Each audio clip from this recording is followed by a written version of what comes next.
just randomly pick one here. If you go to art history, you could see that they have some options as we go through that are targeted specifically towards art history, a variety of regions we have here, and a variety of timelines as we go through.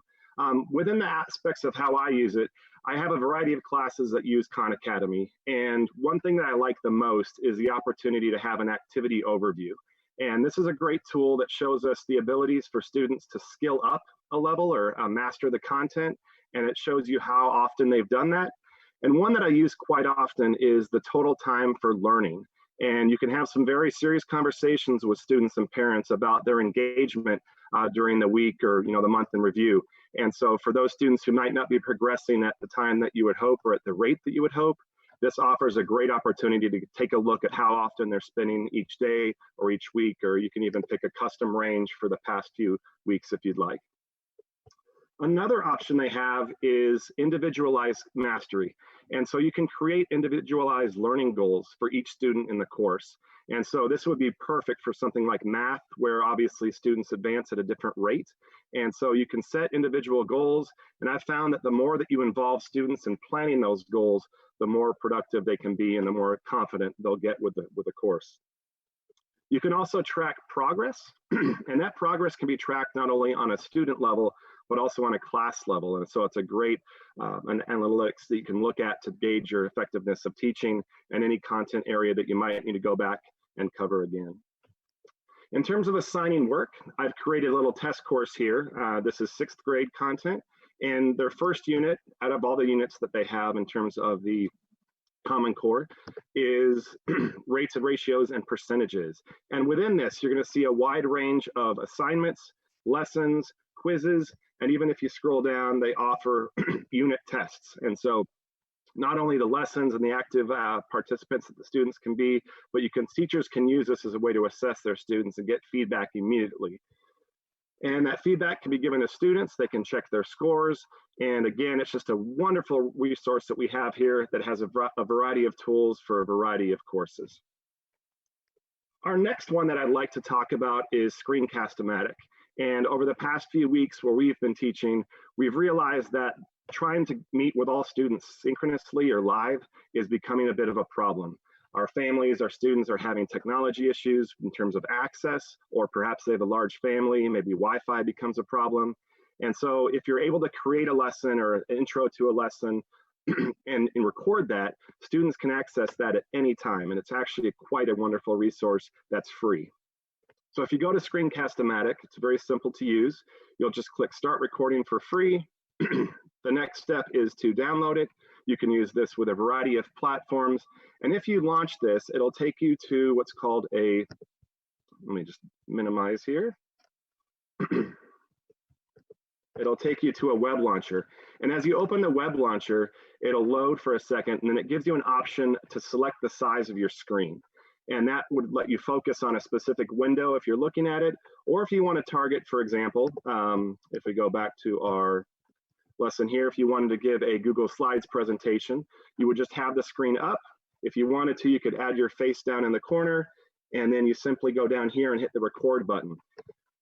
You could give your presentation. It'll do a countdown. I don't know if you're able to see that on my screen, but it gives you a chance to get ready. And as it records, it's capturing not only your voice, your option for the video in the corner, and then anything you're showing on your screen as well. You can pause it, take a quick break. If you want to come back to the same video, you can hit record again. And then whenever you're done, you have the option to click done. And then it gives you two choices. One is to save and upload directly if you don't need to do any editing. And if you did want to do some editing, perhaps cut off the beginning and the end, it'll allow you to do that. Once you click save and upload, it's quite simple. You have a few options to either upload it directly to your YouTube channel if you happen to have one. Screencast-O-Matic has a personalized option, which I don't use. Or you can save it as a video file, and that gives you the option to upload it directly to perhaps a Google Drive, and then you could display it on Google Sites, or maybe just display the link and your students can access that. So the recording options on this is absolutely fantastic, and it's a free resource for schools in this troubled time. Hi, Carter. This is Dr. Fitzgerald. I'm sorry to interrupt. We were not able to see your screen when you were going through screen recorder. We were looking at the PowerPoint slide. Is there any way you could go through that again for us? You bet. So, and I think that might have been a little difficult to see. It's rather small, but basically, and I'll just explain it in a nutshell. If you go through to the bottom to this web launcher, it'll open up a little recording device here in the left-hand corner in the bottom of the screen. And it gives you options to use different webcams, to use different audio, for example, if you wanted to use a headset. And then when you wanted to record, you would just hit this record button. Now I'm recording the screen and it's starting now. When you're done, you just hit the stop button or pause. You can continue the recording. Sorry. That's what we're not able to see where you're saying hit here, hit here. The page that we're seeing is discussion and recommendations.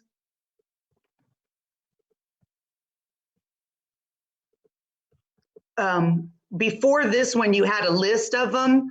And so we're not, when you're saying go to the left, go to the right, we can't see that. Okay, thank you. You're My welcome. apologies for that. And like anything these days, we're all learning as we go. It appears that when I'm using that program with this, it's not able to record correctly. So you can take my word for it that screencastomatic is a wonderful tool. They do offer a variety of tutorials on YouTube that'll walk you through the process, but it is quite a simple way for you to record your lessons and present them to students in an asynchronous resource.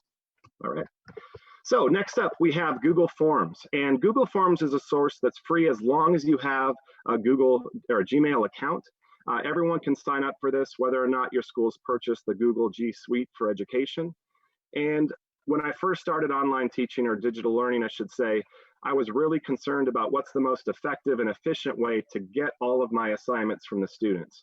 And I very quickly found that using a Google form is going to be the best route if you don't have access to something like Google Classroom. And so to find Google Forms is a little hidden.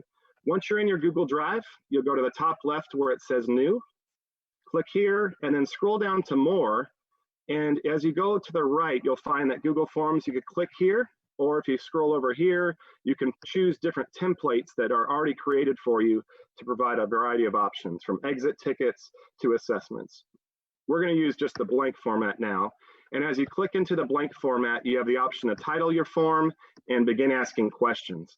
And the questions can be presented here, and then your students will have an option or a variety of options in how they want to respond. So you could offer a short answer with a very brief response, a paragraph form, multiple choice, checkboxes, or even a drop-down menu. On the other side, you can create new questions, add even in YouTube videos and whatnot. And when you create and send that to students, it'll look something like this, for example, where they can log in and they'll have everything right there for them.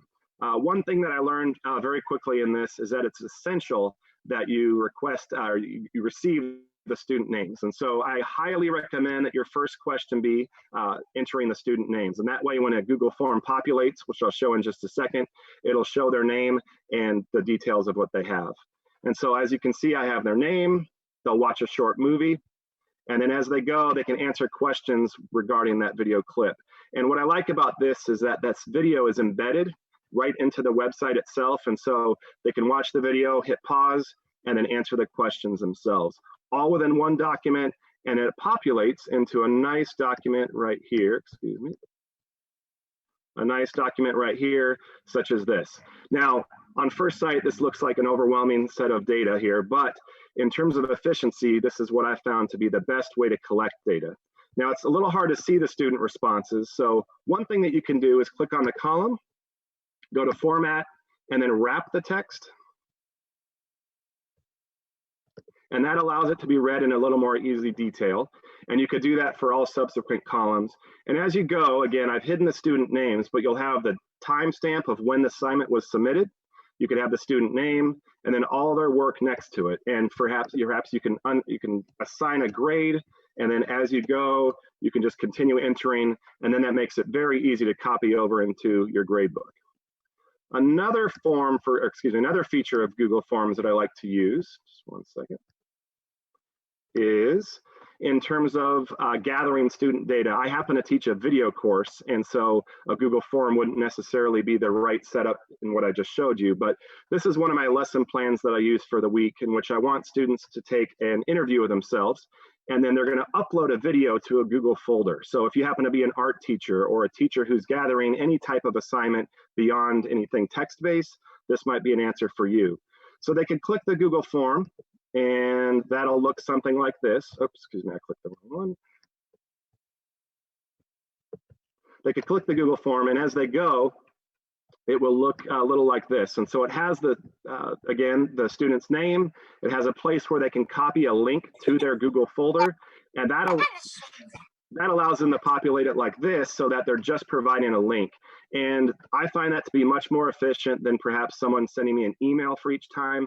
If you had hundreds of students that were sending you emails, that would get quite overloaded pretty quickly. So this has been very efficient for me.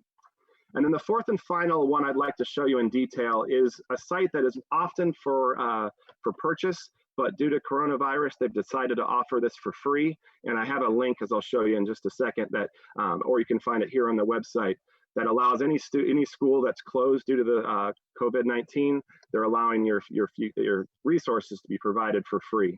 And so you just create an account as a teacher, and you can log in. And another class that I teach is robotics. And so we were unfortunately not able to find a way to have our students have hands-on opportunities with robots. But looking through this site, I create a little test class. You'll see here that they have a variety of resources, anything from pre-K all the way through, usually middle school. But one that highlighted, or that caught my eye, was a course on drones. And so while I wasn't able to offer anything hands-on with robots, I was able to offer something with drones. And so it offers a variety of lessons. If your students are interested in programming, you can learn JavaScript, and it's all done through the lens of gaming. And so it might not address every class that you teach or that your school offers, but it does offer some opportunities for students who are looking to explore other areas, or to target certain STEM classes that your school might offer. All right. So as I said, Tinker is offering it for free. I've created a short URL link here if you wanted to take that down. All you need to do is fill out a Google form of their own, and they'll contact you, send you a link, and you can create an account. You'll be an administrator of your school, and you'll have over 300 accounts that you can assign to different students within your school. So it's a very fantastic way to get used to that program. And if it's something that you like, you can continue it into next school year. All right. And next, there's hundreds of resources that are out there for teachers, and it's very hard to keep track of what does what and what's really most effective. And so I've kind of created a top 10 list in addition to the 4 that I've just showed you. And basically, I just like to run through these briefly without exploring them in detail. So first of all, we have Animoto. If your students are looking to create a video, it can include text, pictures, and photo and videos, and very easy to put together.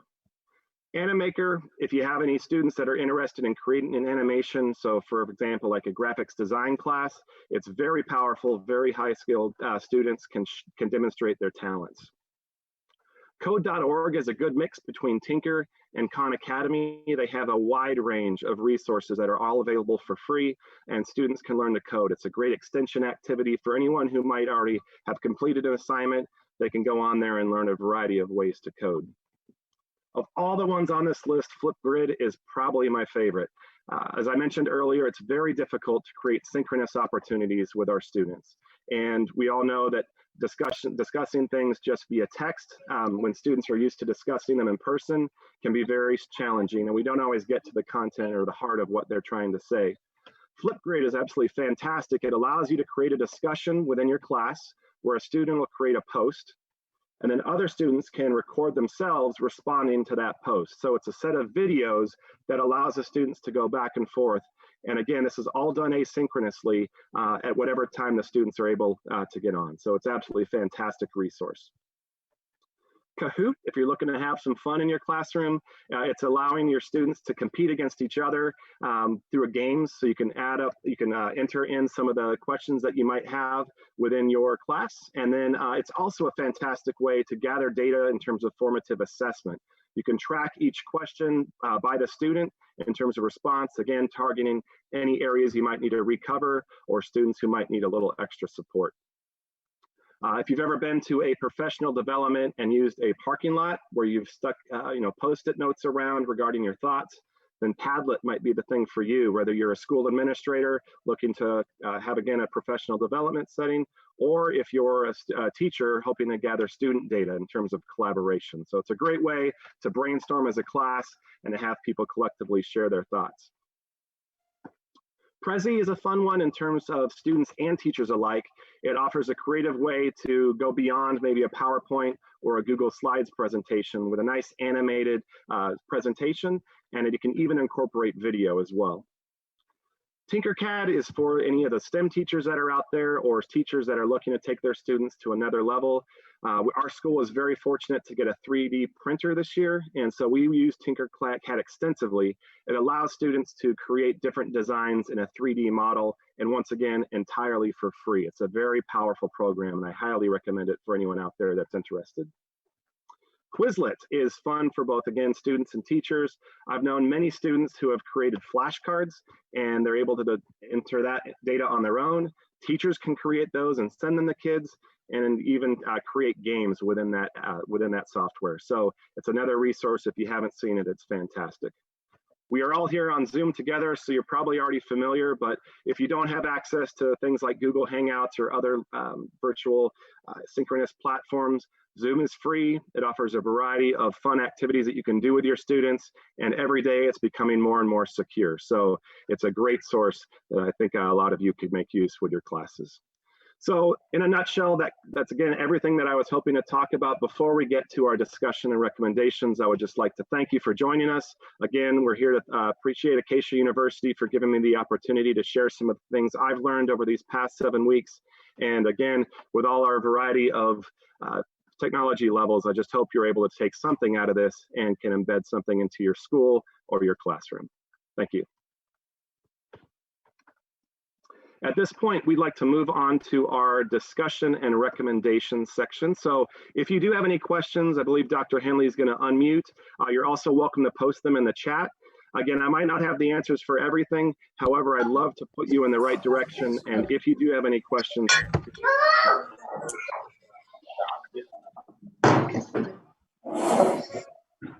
الميكروفون وصريخ ولادهم وكل شيء بيقولوا لي اسكر الميكروفون اكيد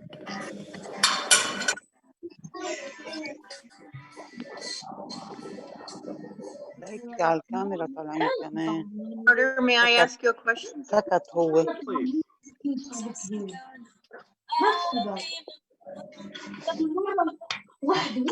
اتصرف مثل الكبار وبوعدك ايه. Feel free to ask away. Yes, you can. Very nice, Carter. I had a question for you on the Khan Institute. Have they added new material from your experience since the crisis? Not necessarily. However, they have been in beta testing. I'm not sure how long that's been going on. I know that we have quite a few English teachers that are out there. Mustafa and Sahaho were in earlier.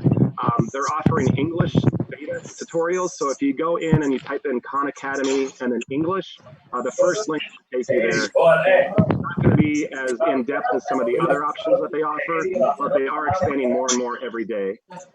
Khan Academy is basically set in stone. Just wondered how quickly they're upskilling. Yeah. But it's provided its resources for free to begin with. Other companies that have previously been charging have now been unloading that software for free. So Khan Academy continues to develop as we go. Thank you. You're welcome. Dr. Henley, could we just go ahead and mute everyone again? And then if they want to ask a question, can they unmute themselves? Because I wasn't able to even follow that last conversation.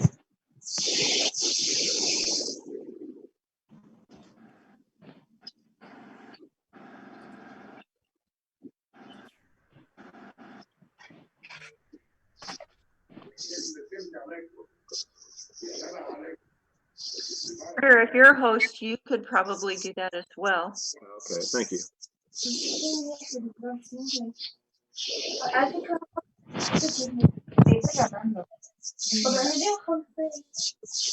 Dr. Haley, your microphone is muted.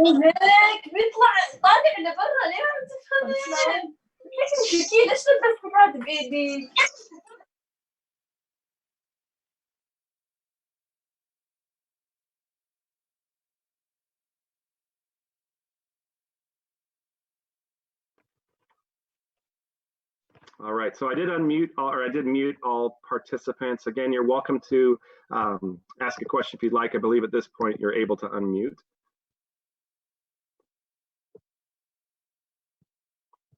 And I'm just now looking through the chat, so my apologies for not being able to do that earlier.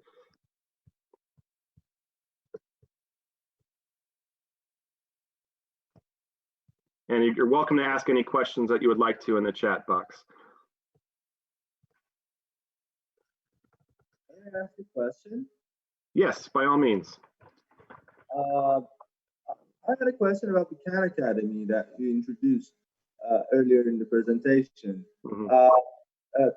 Is it free to use Khan Academy courses, or does it cost anything? Great question. I'll actually go back there now.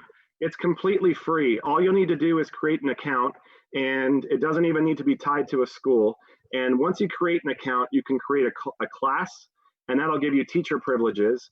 And then you have the ability to invite students. And so again, I've created a test course here, but you can simply add new students in 3 ways. If you have a Google Classroom within your school, you can invite them through your Google Classroom. So it ties in very nicely. You can have students join with a link, and I found that to be the most productive way, because students may have already had a Khan Academy account. And if you provide the link, they can use that same account, but will just have joined your class. And a third option, which will be especially great for students who maybe don't have experience with Khan Academy, or maybe might be on the younger end, you can create your account for them.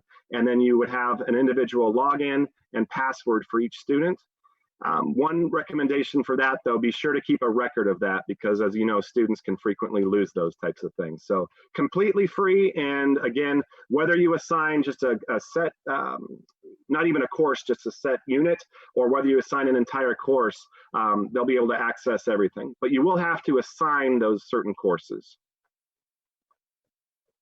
Great question. Yeah, really good. Thank you. Another question. Yes. Thank you. About the Google Forms, are we supposed to add our students in the Google form, or we can send a link maybe to them so they can answer the questions and send the answers to us? I don't know. Right, and I don't know how much time we have, so I didn't want to go into too much detail, but what you would do is you would click send, and you have a variety of options. You can either send them an email directly, or I showed you my lesson plan earlier where I just like to post the link to the form. And in that case, you would just click this hyperlink. And now any student who would be able to access this link could access the form. So they would have a variety of ways. You can email it, or they can access it via the link. One thing I would like to point out, if you go into here and you decide to collect email addresses, that would only allow students with Gmail accounts to access the form. So I basically discourage anyone from clicking this unless your school is already set up with Gmail accounts across the board. Thank you very much. You're very welcome.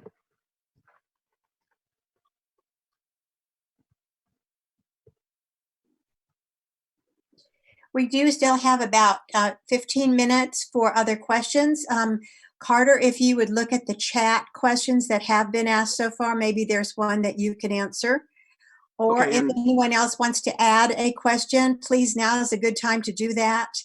Add your question to chat, or you may unmute and ask a question.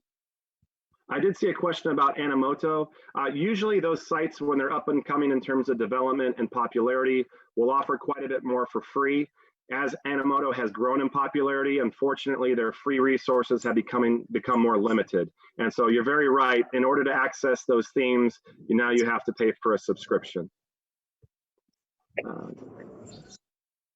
Correct. Google Forms might not be the best choice for your case for assignments. I didn't mention how useful they are for surveys.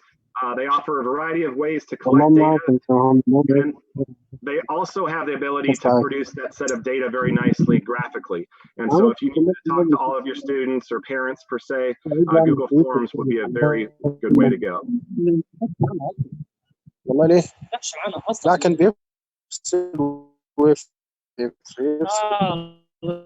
Satkville, I'm not exactly sure what you mean in terms of adding only YouTube videos with links.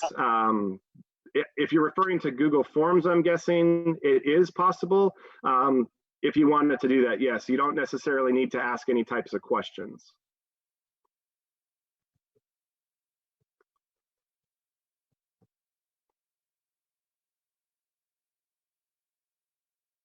Okay, Parisa, in terms of your question, correct. There's Google Docs, Google Forms, Google Sheets, Google Slides. Those are all available for free, and teachers and students can use those alike as long as they have a Gmail account. Google Classroom is something that schools and districts will pay for, and that requires the use of what's called a Google G Suite for Education. So Google Classroom does come at a cost. I can speak very highly of it. It works phenomenally well for our classes. There are some limitations, as there are with any learning management system, but you aren't able to provide a specific class within any of the standard Google features. Thank you very much. You're welcome. Thank you, Delara, for adding a few additional options there. If you would, everyone would check their chat. Carter, can you tell me if Khan Academy Classroom, as you had it set up, if that's part of their free program or is that part of their cost program? So the great thing about Khan Academy is that it's all completely free. It's very well supported by a variety of businesses, and it surprises me on a daily basis how powerful it is, and yet how it continues to remain free. The analytics that it provides by class and by student is better than many of the platforms that are out there. And so it, again, is completely free. All you'll need to do is create an account, and your students can progress based on the assignments, courses, etc., that you give them. Okay, great. And just to tell you about another one, you can also set up a classroom under freerice.com for practices and drills as well. And the teacher can track their logons and points and things too. It's also free.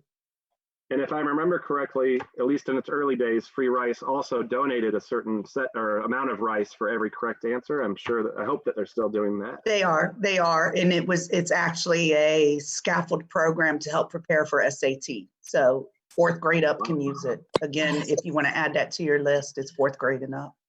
Thank you. All right. Any other questions? Can I have a question? Sure. Okay. This is for math and for science because we usually solve something. So, which material can be used so that the students can show their workings, and also the teachers can see their workings. If they for example, we want to assess the students. Which one are we going to because I think we cannot use Google Forms for that. Okay, so this is one that I can't speak about personally because I'm not teaching math this year. However, I've had many discussions with our current math teachers at our schools. And at this point, and I definitely don't know all the platforms that are out there, we've not found one that works effectively across the board.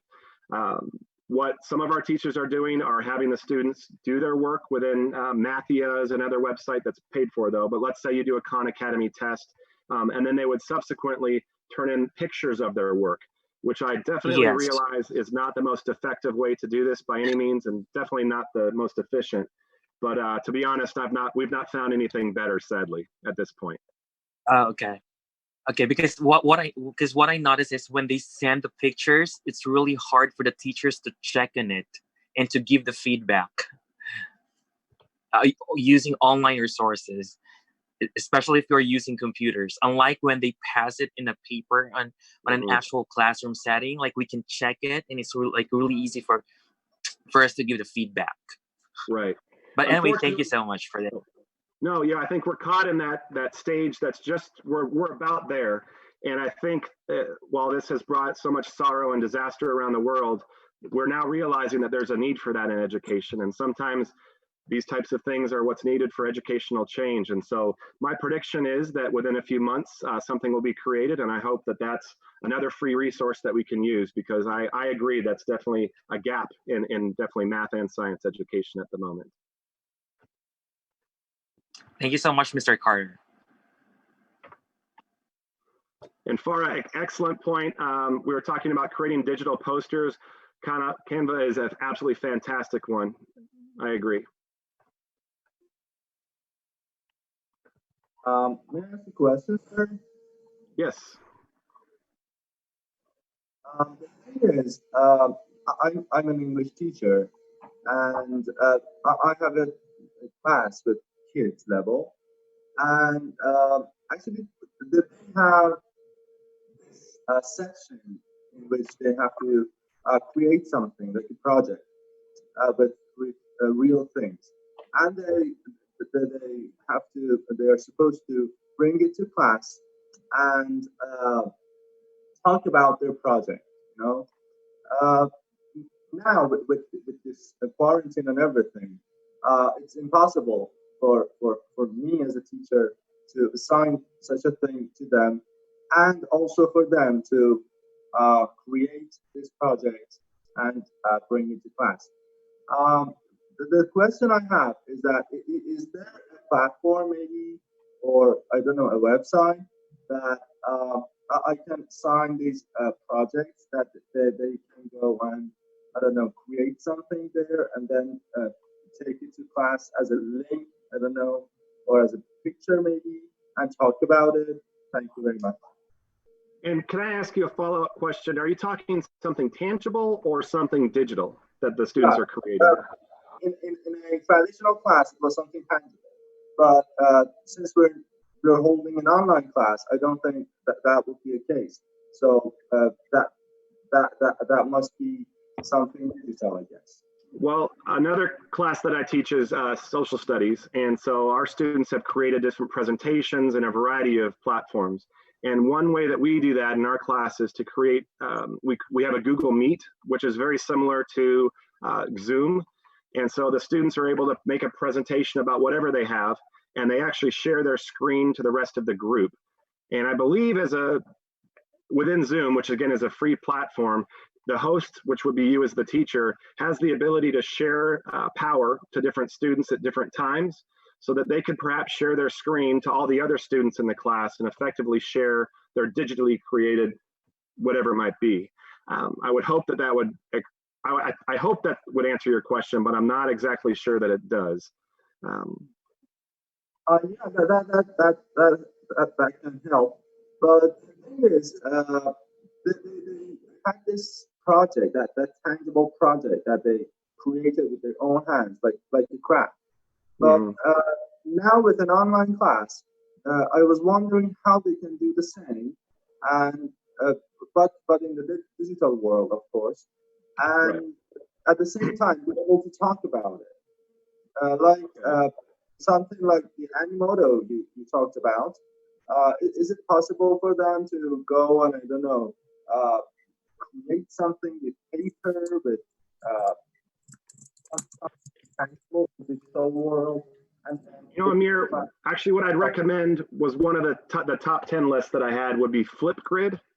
It allows students to make a recording on their own time where they feel a little bit more comfortable than doing it live.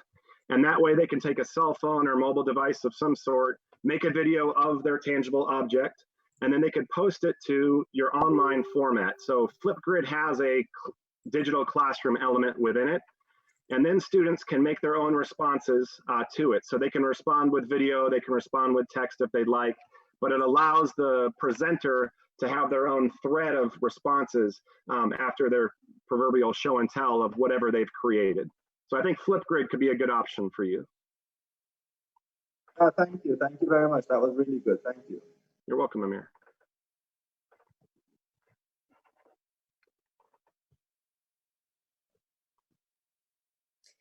Well, I want to take this opportunity to thank you again, Carter. for your excellent presentation. And even though it wasn't smooth in terms of the recording and doing that, I'm hoping maybe that you can record it individually one more time so that ultimately we'll add it to our YouTube channel for everyone to view. We'll also, if you're willing to present this again next week, we'll set a time and date so that either if you are attending and weren't able to catch the whole thing, you'll be able to do it again, or you can recommend any teachers at your school, friends, peers, educators, administrators that might benefit from this information to also view it so that we can.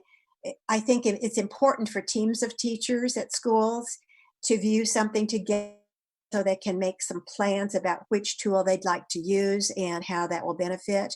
We also have other sessions we're presenting this and next week on video and other kinds of tools to extend what Carter has said, or maybe to zoom in and specify one or two tools to be used. Dr. Fitzgerald is going to have one. Farah Zenit is going to have one. So we'll have other options for other people to explain and demonstrate what they've been using as well. So I want to thank you very much for your attendance today. Please share on Facebook or LinkedIn the opportunities that we're offering to teachers in case there's a subject that is interesting to you, that you can help us bring that to other people. And ultimately, we will have all of our recordings on our YouTube channel with Acacia. So thank you. Is there any last question or comment anyone would like to make? Yes, tomorrow I have a class about marking the text and reading in depth for all subject areas for 4th grade through 12th grade tomorrow at 9 o'clock your time. Thank you. And so 9 o'clock, I know some of you are from India and Nigeria and Iran, Iraq. So I know that it's very late at night for you, but tomorrow at 9 o'clock is Angela's session. And then next week, we're putting out a schedule at the end of today or tomorrow for next week that will be completely filled with, we've already got a schedule out that is going to also have a lot of offerings. And Carter, with your permission, I'd like you to volunteer again to present on a time next week. So again, thank you so much for attending today. And with that, we will sign out for now and hope to see you in a session tomorrow with Angela or next week for sure. Thank you so much. Thank you for having us. Bye now.